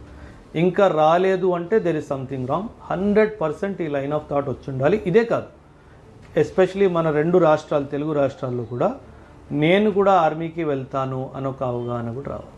ఇక బెలూచిస్తాన్ గురించి ఏం చెప్తారు? బెలూచిస్తాన్ ఒక స్వతంత్ర దేశంగా ప్రకటించుకుంది, తనకు తానే ప్రకటించుకుంది. సో ఇప్పుడు బెలూచిస్తాన్ నిజంగా ఒక సపరేట్ దేశంగా మారే అవకాశం ఉందంటారా? అవకాశం అయితే ఖచ్చితంగా ఉందండి. యాక్చువల్లీ ఒకవేళ ఈ వార్ కొనసాగితే మాత్రం అది 100% అయిపోయేది అఫీషియల్గా. అంటే కొన్ని న్యూస్ ఛానల్స్లో నేను చూశాను sir, that they have declared independence అని. అది గ్రౌండ్ రియాలిటీ ఏమో మనకి ఇంకా తెలియదు, అఫీషియల్గా అయితే ఏం రాలేదు. ఇన్ఫ్యాక్ట్ బలూచిస్తాన్ లిబరేషన్ ఆర్మీ ఎవరైతే ఉన్నారో మేము యుఎన్ కూడా రాసాము, మాకు డిప్లొమాటిక్ రికగ్నిషన్ ఇవ్వండి, మీరు వచ్చి ఎంబసీ ఇక్కడ బలూచిస్తాన్ క్వెటాలో పెట్టుకోండి అని చెప్పేసి కొన్ని న్యూస్ ఛానల్స్లో అయితే చూశాను. అదేవిధంగా ఇండియన్స్కి వీజా ఆన్ అరైవల్స్ ఇస్తాము అన్న కొన్ని అంశాలు కూడా న్యూస్లో అయితే వచ్చాయి కదా. కానీ అది ఎక్కడి వరకు నిజం అన్నది నాకు అంత ఐడియా లేదండి. But wait and watch sir. కాకపోతే ఖచ్చితంగా పిఓకే జరగకపోయినా sir, India should ensure that Balochistan should become a reality. వాళ్ళకి ఎటువంటి సహాయం కావాలన్నా మనం ఇవ్వాలి అనే నా ఆలోచన అయితే ఖచ్చితంగా ఉందండి. అది నా వ్యక్తిగత ఆలోచన. అంటే it is not to do war mongering or something, no. ఎందుకంటే సార్ 1947లో ఇండియా పాకిస్తాన్ జన్మించినప్పుడు బలూచిస్తాన్ కూడా ఇండిపెండెంట్ అయింది సార్. అప్పుడు ఆ ప్రావిన్స్ పేరు కాలత్, KALAT. మీరు గూగుల్ వెళ్ళి చూడండి, మీకు తెలుస్తుంది. మొహమ్మద్ అలీ జిన్నా ఏం ఎదో పని చేశాడంటే, ఫస్ట్ ఇండిపెండెన్స్ అయిపోయిన తర్వాత అక్టోబర్లో మళ్ళీ వాళ్ళని పిలిచి మీరు పాకిస్తాన్లో కలిసిపోండి అని చెప్పాడు, అక్టోబర్ 1947. అలా ఎలా కుదురుతుంది? We have declared ourselves independence, we are an independent country అంటే. ఇది వినకుండా మార్చ్ 1948లో పాకిస్తాన్ ఆర్మీ పంపించి అక్రమంగా స్వాధీనం చేసుకుంది Balochistan. So this is wear Balochistan కాలత్ ఏదైతే కంట్రీ ఉండేదో ఇట్ లాస్ట్ ఇట్స్ ఇండిపెండెన్స్. అంటే వీళ్ళు పాకిస్తాన్ వాళ్ళు చేసింది ఏదో పని, పిఓకే ఒకటే కాదు, బలూచిస్తాన్లో కూడా వీళ్ళు చేసింది ఏదో పని. అక్కడ వాళ్ళని కూడా మోసం చేశారు. 100% sir. Pakistan is equal to మోసం, మోసం ఈజ్ ఈక్వల్ టు పాకిస్తాన్. ఇది మనం గుర్తుపెట్టుకోవాలి. ఎందుకంటే వీళ్ళు అదొక్కటే కాదు సార్, పోనీ స్వాధీనం చేసుకున్నారు, ఓకే, పోనీ అక్కడ డెవలప్మెంట్ చేశారా అంటే నయా పైసా డెవలప్మెంట్ బలూచిస్తాన్లో గత 70 సంవత్సరాల్లో జరగలేదు సార్. ఎందుకు అంటే దాన్ని ఒక కాలనీలా వాడుకుంటున్నాడు సార్ పాకిస్తానుడు. అక్కడ gold, silver, mineral resources, diamonds ఇవన్నీ ఎక్స్ట్రాక్ట్ చేస్తున్నాడు. ఎవరితో కలిసి? చైనాతో కలిసి. అండ్ వాళ్ళకి ఏమి ఇచ్చాడు? ఏమీ లేదు. మీరు బలూచిస్తాన్ చూస్తే ఎడారిలాగా ఉంది. అంటే అక్కడ గోల్డ్, కాపర్, డైమండ్ ఇవన్నీ దొరుకుతున్నాయి అంటే అక్కడ ఎంత డెవలప్మెంట్ రావాలి సార్. అంటే బలూచిస్తాన్ లిబరేషన్ ఆర్మీ ఎందుకు పోరాడుతుందంటే, పోనీ నువ్వు నన్ను తీసుకున్నావు లోపల, పోనీ నాకు బాగు చేసావంటే అది లేదు. అండ్ ఇట్ ఈస్ టిపికలీ ఒక కాలనీలా వాడుకుంటుంది సార్. అంటే ఎలా బ్రిటిషర్స్ మన మీద సో అదే విధానంగా పాకిస్తాన్ బలూచిస్తాన్ ఒక కాలనీలా వాడుకుంటుంది, ఒక బానిసలాగానే. The way the army, Pakistan army treats the Baloch common man, అసలు దానికి లెక్కలేదు సార్. వాళ్ళు చేస్తున్న నేరాలు, వాళ్ళు చేస్తున్న ఘోరాలు, దానికి అసలు లెక్కనే లేదు. సో ఖచ్చితంగా బలూచిస్తాన్ వాడికి ఇండిపెండెన్స్ ఇప్పించే బాధ్యత మనందరిది సార్, మనందరిది. యాజ్ ఎ కంట్రీ నేను అంటున్నాను. ఖచ్చితంగా మనం పిఓకే అప్పుడే జరిగినా జరగకపోయినా ఇది మాత్రం ఖచ్చితంగా జరగదు. కానీ అక్కడ గ్వాదర్ పోర్ట్ చైనా కంట్రోల్లో ఉంది. చైనా ఇప్పటికే ఎకనామిక్ కారిడార్ను కూడా బలూచిస్తాన్ మీదుగా వేసుకుంది. అది సాధ్యపడుతుంది? కావాలనే చేశారు. ఎందుకు చేశారు? థర్డ్ కంట్రీ ఇన్వాల్వ్మెంట్ అయిపోతుంది. అయితే యుద్ధానికి వెళ్ళినప్పుడు, పాకిస్తాన్ మీద యుద్ధంకి వెళ్ళినప్పుడు అది చైనా మీద కూడా యుద్ధం చేసినట్టు అవుతుంది కదా. చైనా వాడు మధ్య వస్తాడు కాబట్టి అందుకే గోదావరి నుంచి తీసింది. కరాచీ నుంచి ఎందుకు ఇలా? ఎందుకంటే ఇది చేయాలి, ఇది చేస్తేనే ఫ్యూచర్లో బలూచిస్తాన్ మన దగ్గర ఉంటుంది అన్న క్లారిటీ ఉంది కాబట్టే వాళ్ళు చేసిన అది. సో ఇప్పటికైనా కానీ బలూచిస్తాన్ ఒక స్వతంత్ర దేశంగా అయితే మారడం ఖాయం. ఖాయం అండ్ జరగాలి, అందులో మన పాత్ర ఉండాలి. సో భవిష్యత్తులో ఉంటుంది. 100%. ఇక టర్కీ విషయానికి వద్దాం. టర్కీ నా బ్రదర్ కంట్రీ పాకిస్తాన్ అని పదే పదే చెప్తుంది. మనం ఇదే టర్కీలో భూకంపం వస్తే 100 కోట్ల రూపాయల సామాగ్రిని పంపించాం, సిస్టమ్ పంపించాం, ఇక్కడి నుంచి ఒక టీంని పంపించాం. కనీసం విశ్వాసం లేకుండా టర్కీ ఇదే పాకిస్తాన్కి డ్రోన్స్ని ఇచ్చింది, ఒక వార్షిప్ని పంపించింది, తనకు సంబంధించినటువంటి మనుషుల్ని, ఆర్మీ పర్సన్స్ని పంపించింది. ఏం చేయాలి టర్కీని మనం? బాయ్కాట్ టర్కీ అని ఒక క్యాంపెయిన్ నడుస్తుంది సార్. మనం అందరం ఖచ్చితంగా దాన్ని సపోర్ట్ చేయాలి. టర్కీ సంబంధించిన ఏ బిజినెస్ ఇండియాలో జరగడానికి వీలేదు. అండ్ టర్కీకి మనం ఇండియన్స్ యాజ్ ఎ టూరిస్ట్ వెళ్ళకూడదు సార్.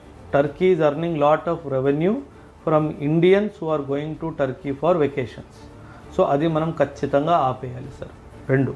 మూడవది సార్, ఫస్ట్ క్వశ్చన్ ఏంటంటే ఎందుకు టర్కీ పాకిస్తాన్ని అంతలా సపోర్ట్ చేస్తుంది? దానికి కారణం ఒక్కటే సార్. టర్కీ మీకు హిస్టరీ, మెడివల్ హిస్టరీ తెలిస్తే కనుక ఓటోమన్ ఎంపైర్ అని ఉండేది సార్. ఓటోమన్ సామ్రాజ్యం అని చెప్పేసి ఉండేది. ఓటోమన్ సామ్రాజ్యం ఈరోజు ఉన్న టర్కీకి సెంటర్ సార్. వీళ్ళకు ఒక కోరిక ఏముందంటే, ఏ విధంగా అయితే మెడివల్ టైమ్స్లో మన ఓటోమన్ సామ్రాజ్యం ఏషియాలో, ఈస్టర్న్ యూరోప్లో ఎస్టాబ్లిష్ చేసుకున్నామో మళ్ళీ ఇంకోసారి దాన్ని ఎస్టాబ్లిష్ చేయాలి అని చెప్పి కోరిక టర్కీకి ఉంది సార్. అంటే ఓటమన్ సామ్రాజ్యం అంటే ఇస్లామిక్ కంట్రీస్, ఇస్లామిక్ కంట్రీస్ సామ్రాజ్యం మళ్ళీ తిరిగి రావాలి. ఈ భూభాగం మీద, యూరోప్, ఏషియా మీద ఓన్లీ ఇస్లామే ఉండాలి, ఇంకొక రిలీజన్ ఉండకూడదు అని ఒక ఆలోచన టర్కీ సార్. మీరు గమనిస్తే కనుక Pakistan is the only Islamic country in the world that has nuclear weapons. So టర్కీకి ఇన్ ఫ్యూచర్ ఈ న్యూక్లియర్ వెపన్స్ అవసరం పడవచ్చు. సో వీడికి పాకిస్తాన్తో ఫ్యూచర్లో అవసరము రావచ్చు కాబట్టే వీడికి పాకిస్తాన్ మీద ప్రేమ ఉంది. అదర్వైజ్ టర్కీకి నయా పైసా కూడా పాకిస్తాన్ మీద ప్రేమ లేదు. ఇంకో విషయం చెప్తాను. The entire middle eastern countries do not consider Asian Muslims as pure Muslims. అసలు వాళ్ళు పాకిస్తాన్ కానీ, ఇండియా కానీ, ఇక్కడ ఉన్న ముస్లిమ్స్ని కానీ అసలు మీరు ప్యూర్ ముస్లిమ్సే కాదు. ఎందుకలా? They say you are all converted. Pure Muslims మేము మిడిల్ ఈస్టర్న్ కంట్రీస్, మా వాళ్ళు అక్కడికి వచ్చారు, మీ మీద రాజ్యం చేశారు కాబట్టి మీరు అయ్యారు. They use a word sir ఈరోజు కూడా, ముహాజిర్ అంటే you are a converted, you are not pure Islamic people. అలాంటి వాడు కూడా పాకిస్తాన్ సపోర్ట్ చేస్తున్నాడంటే నీ దగ్గర న్యూక్లియర్ వెపన్ ఉంది కాబట్టే. ఈ విషయం పాకిస్తాన్ కూడా తెలుసు సార్. ఈరోజు బ్రదర్ గిరిధర్ అని మాట్లాడుతున్నాడు తప్పితే అది లోపల నుంచి వచ్చిన వాయిస్ కాదు సార్, వాడు అవసరాన్ని బట్టి వచ్చిన వాయిస్ అంతే. టర్కీకి పాకిస్తాన్తో ఎటువంటి ప్రేమ లేదు. నేను ఇంకో విషయం చెప్తాను మీకు. పాకిస్తాన్కి పిఓకేలో ఉన్న ముస్లిమ్స్తో ఎటువంటి ప్రేమ లేదు. పాకిస్తాన్కి పిఓకే కావాలి. పిఓకేలో ఉన్న ముస్లిమ్స్కి వాళ్ళకి సంబంధం లేదు. పాకిస్తాన్కి చైనాకి డైరెక్ట్ ల్యాండ్ రూట్ రావాలి అంటే వాళ్ళ దగ్గర పిఓకే ఉండాలి. అందుకే వాళ్ళకి ఇంట్రెస్ట్ ఉంది. పాకిస్తాన్కి ఇండియాలో ముస్లిమ్స్తో కానీ, పిఓకేలో ఉన్న ముస్లిమ్స్తో కానీ ఎటువంటి ప్రేమ భావం జీరో కాదు, మైనస్ కూడా లేదు. ఇది మనం అందరం అర్థం చేసుకోవాలి. సో ఇక్కడున్న ముస్లిమ్స్లో కూడా ఒక తెగింపు వచ్చింది అనుకోవచ్చా? 100% సార్. సార్ పహల్గామ్ జరిగిందే మన కంట్రీలో కమ్యూనల్ వైలెన్స్ తీసుకురావాలి, మత భేదాలు పుట్టించాలి అన్న ఉద్దేశంతో. ఇది 22 ఏప్రిల్ రోజు జరిగిన సంఘటన పహల్గామ్ ఇన్సిడెంట్. ఆ రోజు ఈ రోజు ఒక్క ఇన్సిడెంట్ అయినా జరిగిందా సార్? లేదు. అంటే this is the beauty of my country. నువ్వు నన్ను ఎక్కడైతే డిస్టర్బ్ చేయాలనుకుంటున్నావో అది నువ్వు సాధించలేవు. ఇది ఈ మెసేజ్ మనం వరల్డ్ సార్. మన country is such a fantastic country, unity in diversity. మీరు హిందూ, నేను సిక్, ఇంటర్వ్యూ తీసుకున్నారు కదా. మనం ఏమన్నా రిలీజియన్ చూసుకున్నామా? లేదు. నా ఆర్మీ బ్యాక్గ్రౌండ్ చూసి మీరు వచ్చారు, అంతే కదా సార్. అంటే మీరు దేశం కోసం సేవ చేశారు, నేను దేశం కోసం సేవ చేశాను అన్న ఒక్క ఉద్దేశంతోనే మీరు నా దగ్గర ఇంటర్వ్యూకి వచ్చారు. అంటే ఈయన సిక్ అబ్బాయి, నేను వీడి దగ్గరికి ఎందుకు వెళ్ళాలి అనే ఆలోచన మీకు దూరంలో కూడా రాలేదు. అసలు లేదు. ఎందుకు రాలేదంటే అది మన ఆచారం సార్, అది మన కల్చర్. ఇదే కదా పాకిస్తాన్కి టచ్ అవుతుంది, వాళ్ళకి నచ్చంది. 19th 18th ఏప్రిల్ రోజు పాకిస్తాన్ చీఫ్ అదేగా చెప్పాడు, Hindus and Muslims cannot live together. ఒరే వెదవా వచ్చి చూడు, maybe my driver is a Hindu, maybe my colleague is a Muslim, maybe my boss is a Muslim. So వీళ్ళకి ఇవన్నీ అర్థం కావండి. సో వీళ్ళు ఏంటంటే ఎలాగోలాగా విషయం కలపాలా, జనాలు కొట్టుకొని చావాలా, రాక్షస ఆనందం మనం పొందాలి, ఇది వాళ్ళ ఉద్దేశం. ఇప్పుడు సింధు జలాల ఒప్పందాన్ని ఇక తిరిగి మళ్ళీ దాన్ని పునఃసమీక్షించే అవకాశం లేదంటారా? మళ్ళీ ఇక వాటర్ ఇచ్చే పరిస్థితే లేదంటారా పాకిస్తాన్? 100% లేదు, 100% ఇవ్వకు. Already Punjab, Chandigarh, Haryana, Uttarakhand water deficit స్టేట్స్గా డిక్లేర్ అయిపోయాయి. పంజాబ్లో అండర్ గ్రౌండ్ వాటర్ 1 కిలోమీటర్ కిందికి వెళ్ళిపోయింది. ఇదే టైము మన స్టేట్స్కి వాటర్ అందించాలా, వాళ్ళకి ఎందుకు ఇవ్వాలి సార్ మనము? పోనీ వాళ్ళు మంచిగా ఉన్నారంటే ఇచ్చామంటే అర్థం ఉంది. 1960 నుంచి 2025 65 సంవత్సరాలు సార్ 81% వాళ్ళకి ఇచ్చాం సార్, 20% మన దగ్గర ఉంచుకున్నాము. అండ్ మనం ఇంతలా వాళ్ళ గురించి ఆలోచిస్తుంటే ఇదా వాళ్ళు తిరిగి మనకు చేసేది? ఇప్పుడైనా బుద్ధి చెప్పాలి కదా సార్. ఇప్పుడు చెప్పతే ఇంకెప్పుడు చెప్తాం? అది ఖచ్చితంగా వాళ్ళకి దెబ్బ కొట్టాల్సింది సార్. వాళ్ళ అర్హతులు, ఈ ట్రీట్మెంట్కి వాళ్ళు అర్హతులు. ఇప్పుడు కాళ్ళబేరానికి వచ్చి రిక్వెస్ట్ చేస్తుంది, వాటర్ని రిలీజ్ చేయండి, ఆ ఒప్పందాన్ని కంటిన్యూ చేయండి అని చెప్పి పాకిస్తాన్ కోరుతుంది. సో దీని మీద ఏమన్నా ఆలోచన చేసే అవకాశం ఉందా మన గవర్నమెంట్ ఆఫ్ ఇండియా? మోదీ గారి ప్లేస్లో నేనుంటే మాత్రం ఖచ్చితంగా ఇచ్చేయగలిగాను. బికాస్ ఇది వ్యక్తిగత నిర్ణయం కాదండి, as a country we'll take the decision.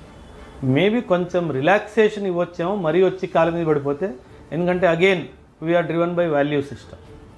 అవకాశం ఉంది కానీ జరగకపోవచ్చని నేను. కానీ ఒక మాట అన్నారు ఇదే మోదీ గారు, రక్తం నీరు కలిసి ఎక్కడా కూడా ప్రవహించలేవని. అంతే కదా సార్, అదే కదా జరుగుతుంది. మోదీ వెరీ క్లియర్లీ చెప్పారు, water and blood cannot flow together. అది ఇప్పుడు అనలేదు సార్, 2014 నుంచి అంటూ వస్తున్నాడు ఆయన. వాళ్ళకి వార్నింగ్స్ ఇస్తూనే ఉన్నాడు. ఆయన బుద్ధి లేని కంట్రీ సార్, ఇంకేం అర్థం ఉంది సార్. మొత్తం ఎంటైర్ ఈ ఆపరేషన్ సింధూర్ అంతకుముందు కూడా ఒక వ్యక్తి పేరు బాగా వినిపిస్తుంది దేశం అంతా కూడా, అజిత్ దోవల్. ఏంటి ఆయన స్పెషాలిటీ? నిజంగా ఆయన ఒక కాప, పాకిస్తాన్లో ఒక బిచ్చగాడగా కొన్ని సంవత్సరాల పాటు ఉన్నారు, అక్కడున్న సీక్రెట్స్ అన్నీ కూడా బయటకు తీసుకొచ్చారు. ఇవాళ మనం పాకిస్తాన్ని చావు దెబ్బ కొడుతున్నామంటే ఇది కూడా ఒక కారణం అంటున్నారు, నిజమేనా? 100% సార్. Master mind sir. అంటే ఒక intelligence agency, national security council ఆయన హెడ్ సార్. ఒక నేషనల్ సెక్యూరిటీ కౌన్సిల్ హెడ్కి ఉన్న క్వాలిటీ ఏదైతే ఉండాలో ఆయనకి 100 కాదు సార్, 1000% ఉంది సార్. ఆయన ఆలోచనని ఎవ్వడూ పట్టుకోలేడు సార్, ఆయన స్ట్రాటజీని ఎవ్వడూ అర్థం చేసుకోలేడు సార్. ఎవ్వరికీ తెలియకుండా బ్యూటిఫుల్గా మాస్టర్ ప్లాన్ వేస్తాడు, ఒక స్కెచ్ చేస్తాడు, ఆ తర్వాత బతికే అవకాశం ఉండదు. ఎందుకంటే సార్ మీరు పిఓకే చూస్తున్నారు, నార్త్ ఈస్ట్ ఇన్సర్జెన్సీలో ఆయన ఇచ్చిన కాంట్రిబ్యూషన్ అంతా ఇంత కాదు. నార్త్ ఈస్ట్ ఉగ్రవాదులు అసలు టాక్స్కే వచ్చేవాళ్ళు కాదు. ఈరోజు సీజ్ ఫైర్ అగ్రిమెంట్స్ ఉన్నాయి వాళ్ళతోటి.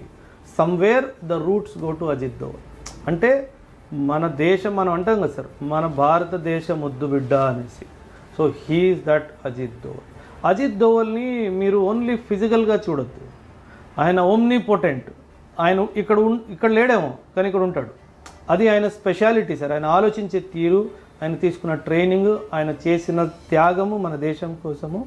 ఇలాంటి నేషనల్ సెక్యూరిటీ అడ్వైజరు గతంలో కూడా చాలా మంచి నేషనల్ సెక్యూరిటీ అడ్వైజర్ మనకు ఉన్నారు, కానీ ఇలా ఆలోచించే sir Ajit Doval 40-50 countries chiefs of army, air force, నేవీని ఒక ప్లేస్లో కూర్చోబెట్టి మీటింగ్ చేయగలిగాడంటే ఇలాంటి సత్తా అమెరికాకే ఉంది సార్. ఇంక వేరే దేశాలు పిలిస్తే ఎవడు రాడు. పాకిస్తాన్ కూడా మనలాగా కాపీ చేసి పిలిచింది సార్, 3 వచ్చారు సార్. మన దగ్గర 50 మంది వచ్చారు సార్. ఆ 3 కూడా ఎవరు? చైనా ఒక రిప్రజెంటేటివ్ని పంపించింది, సౌదీ అరేబియా ఒక చీఫ్లు రాలా. అంటే వాళ్ళు పిలిచినా రావట్లేదు.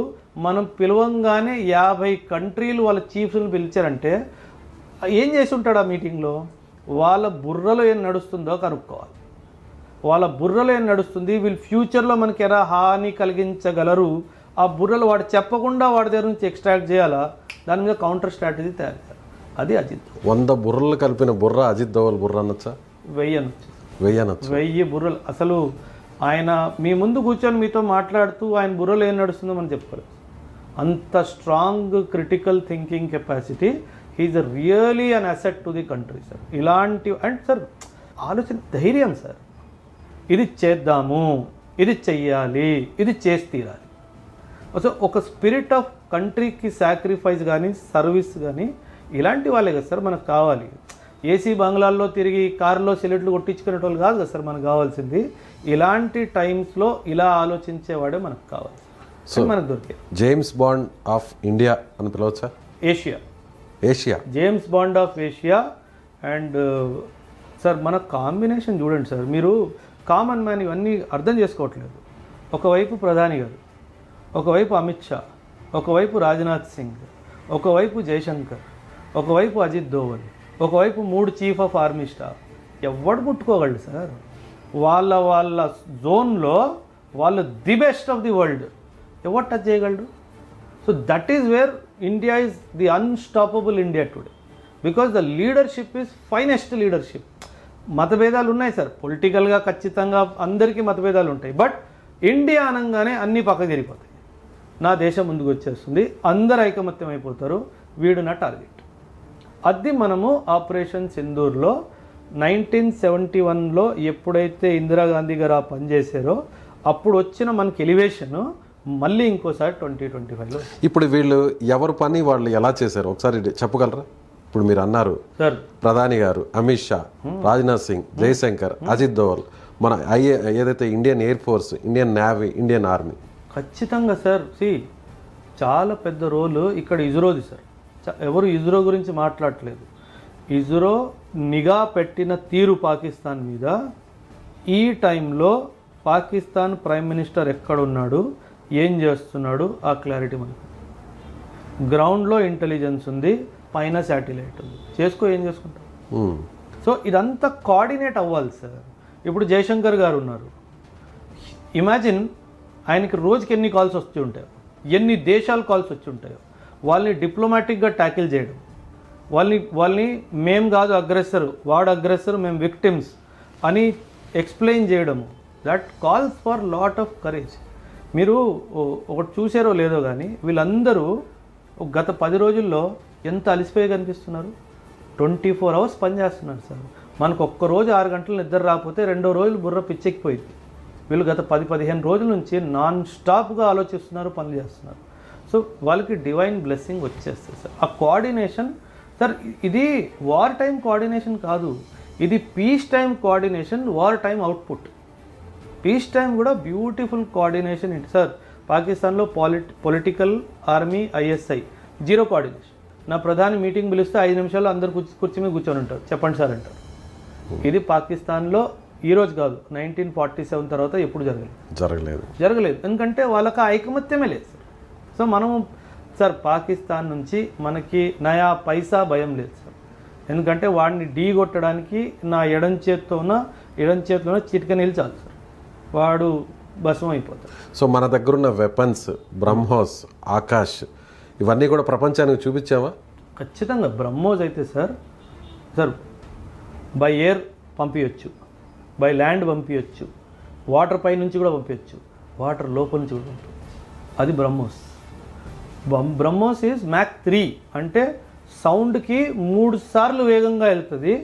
ఓన్లీ 1 or 2 కంట్రీస్ దగ్గర దీన్ని క్యాచ్ చేసే రడార్స్ ఉన్నాయి, ఎవరి దగ్గర లేవు ఆ radars. Mach 3 in future BrahMos 2.0 5 Mach స్పీడ్తో రాబోతుంది, సూపర్సానిక్ స్పీడ్. అసలు ఇది లాంచ్ ఎప్పుడైందా, అక్కడికి వెళ్ళి ఎప్పుడు చంపేసిందా ఎవరికి తెలియదు.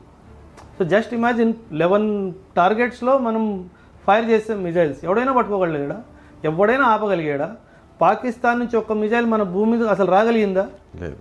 అది బ్రహ్మోస్. సో 98లో రష్యా, ఇండియా కలిసి డిజైన్ చేసిన missile sir. Russia is very famous in thrust engines, we are very good in navigation. So వాళ్ళ థ్రస్ట్ ఇంజిన్స్, మన నావిగేషన్ ఇంజనీరింగ్ డిజైన్ కలిస్తే పుట్టింది బ్రహ్మోస్ సార్. దాన్ని ఎవ్వడూ ఆపలేడు. BrahMos is going to be the future weapon of the world. India కాదు, future weapon of the world. ఫిలిప్పీన్స్కి already ఇచ్చాం. Philippines navy is using India's BrahMos. 6 countries are in lineup to asking for BrahMos from us. So discussions ఇప్పుడు ఇది జరిగిన success ఖచ్చితంగా ఉంటుంది. Yes, 500 కూడా ready అవుతుంది. సో రష్యా కూడా ముందుకు వచ్చింది అని అంటున్నారు. సో S-500 వస్తే ఇంకా ఏ దేశము మనల్ని ఏం చేయలేదు అనుకోవచ్చా? అమెరికా, చైనా అసలు అవసరమే లేదు sir. 400 is more than 400 kilometres range. అది పసిగట్టగలదు 600 కిలోమీటర్స్, టార్గెట్ చేయగలదు 400 kilometres. 400 kilometres aerial distance is long distance sir. అవసరం లేదు, వస్తే ఇంకా మంచిది. So but we don't need it sir. మనకు అవసరం లేదు అని నేను అంటాను. పాకిస్తాన్ ఆ విడితే అంత లేదు సార్. మనం ఆఫ్ఘనిస్తాన్కి వెళ్ళిపోతాం 600లో, అవసరం లేదు. ఇప్పుడు F-16ని అమెరికాకి సంబంధించిన ఫైటర్ జెట్, చాలా సూపర్ సోనిక్ ఫైటర్ జెట్ అంటారు, దాన్ని కూల్చేసామని చెప్తున్నారు.